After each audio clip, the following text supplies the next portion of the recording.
ГСП онлайн. Городские новости сейчас. Среда, час дня. Центр патриотического воспитания молодежи. Уфтинская избирательная комиссия проводит познавательную викторину ко Дню России. Приглашенные гости – школьники из летнего отряда мэра. Ребятам предложили правильно ответить на 4 блока вопросов об истории России, должности президента страны, формировании Государственной Думы и избирательном праве. Каждый вопрос позволяет подросткам лучше понять суть Дня России.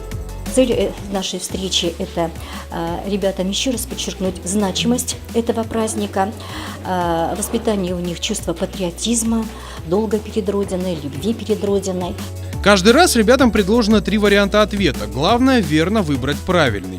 На уроках обществознания подростки проходят большинство затрагиваемых тем. Викторина помогает закрепить знания. Самым умным организаторы приготовили призы – коробки конфет и обложки на паспорт с символикой России.